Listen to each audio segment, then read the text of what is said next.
The cannabis community is a diverse set of people from all walks of life, conservative and liberal, black and white, straight and gay, rich and poor, and everyone in between. Learn more about the people we are freeing from adult marijuana prohibition in our Cannabis Community Chat. All right, welcome back, everybody. It's 30 after the hour, time for our Cannabis Community Chat, which is actually going to be a new segment entitled Hemp Day, Hump Day, and it's our segment featuring Doug Fine, who's the author of this great book, Hemp Bound, Dispatches from the Front Line of the Next Agricultural Revolution. We're dialing out to Doug right now, having a little bit of difficulty getting him on the phone line, but should be connected to us anytime. Doug also is the author of Too High to Fail, which is a New York Times bestseller, and he was a part of the Measure 91 campaign, working hard to end marijuana prohibition here successfully. He was a part of the Get Out the Vote campaign and was door knocking even on the last day throughout Oregon, came up to Portland to help get the vote out for our Measure 91 campaign. We're having a little difficulty getting Doug on the line. Let me give you a little bit of music until we can find Doug. We'll return right as soon as we can. Piggy, well, they have little piggies, so we do the boogie all the time.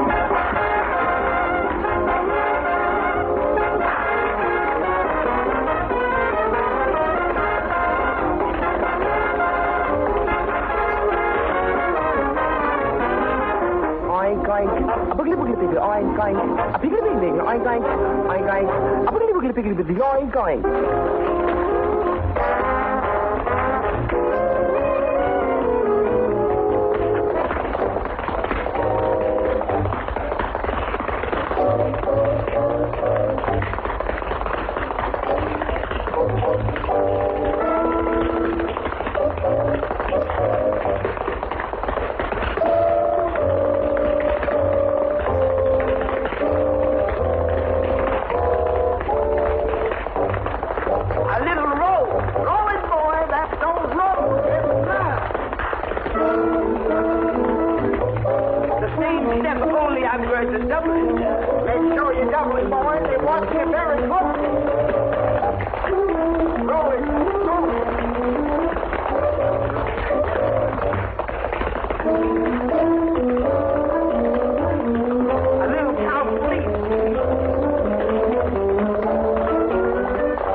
To leave a callback number, press 5. All right, so sorry, folks. We are just not able to get Doug Fine on the phone, so we're going to have to adjust the schedule a little bit. Going to pull up the interviews that we were scheduled for in hour 2, Toker Talk Radio. This is my interview on the Bill Press Show from earlier this morning, really early this morning, my time. And we spoke with Bill Press, the #1 drive time liberal show in Washington, D.C.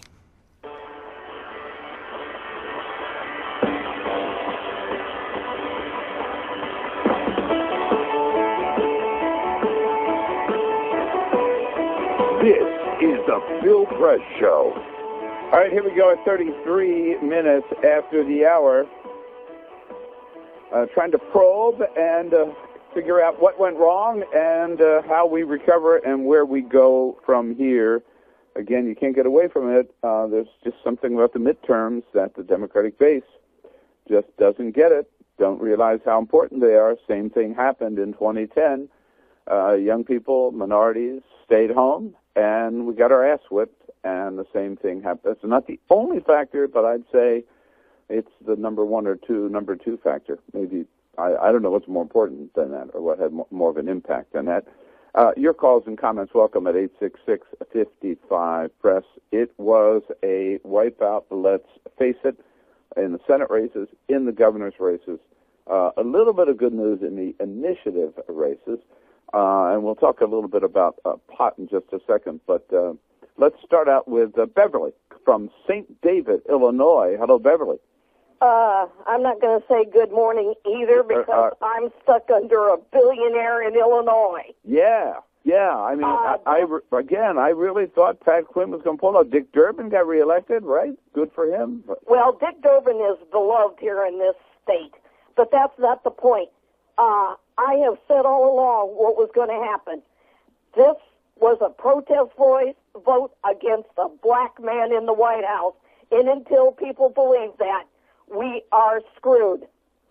Well, certainly the Republicans were successfully, Beverly, able to make Barack Obama, even though he wasn't on the ballot, to make him the focus of many Senate races and even governor's races. Scott Walker last night was talking about how bad Obama is. I mean, what the hell does that have to do with the Wisconsin governor's race? But they used that tool, and they used it successfully.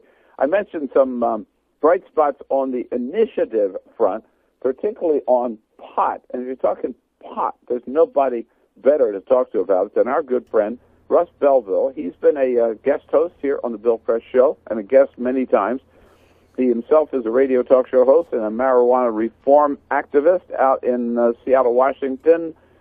Radical Russ, we call him.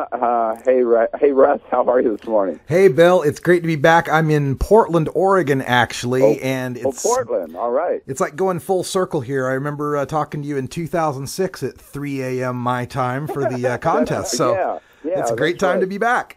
I don't know how I forgot you're in Portland, but yeah, I love. There's a lot of changes since then. Marijuana-wise. I love Portland. So, Oregon, big state last night with Alaska and District of Columbia. Tell us about it. Well, yeah, I know it's been kind of a sad day for Democrats all across the country, but for those of us in marijuana reform, this is our best election ever.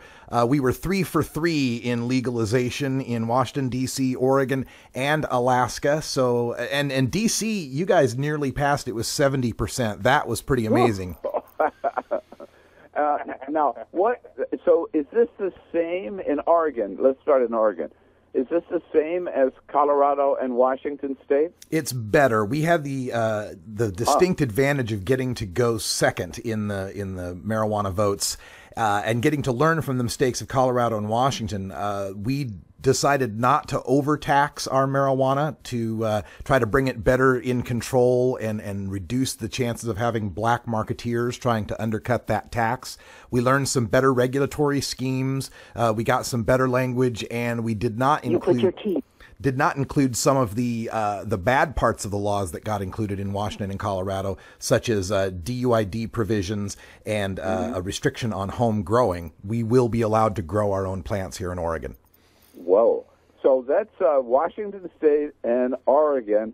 We're gonna join you in California here one of these days, Russ. That is the big talk. That is the big.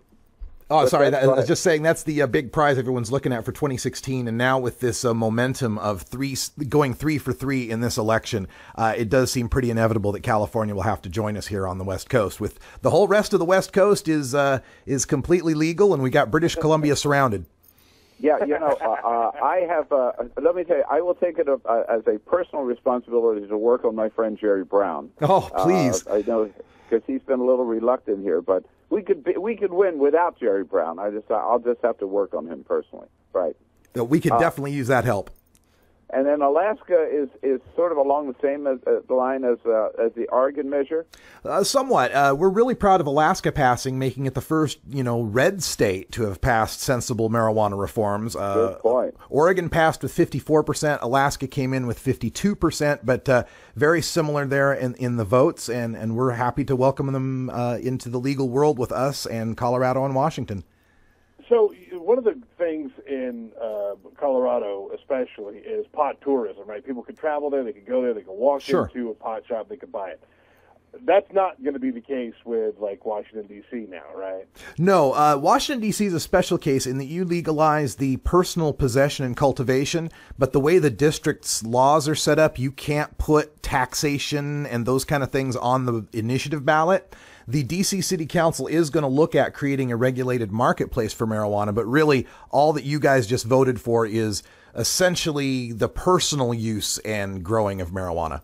Right. A lot of people want it, yeah.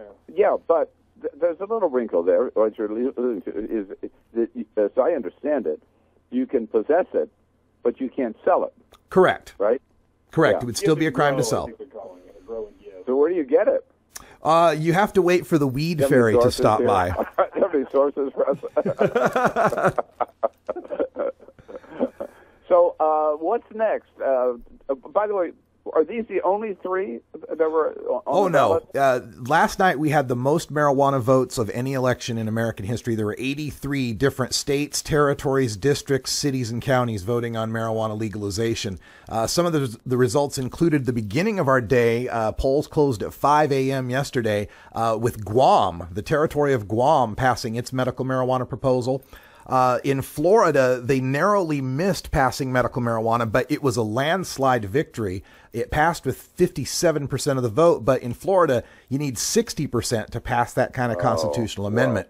It is pretty interesting, though, that not one county, not a single county in Florida voted against medical marijuana. They all came in over 50%. Even Sewanee County, it came in at 50.02%, literally 5 votes in favor. 5 more votes decided that county.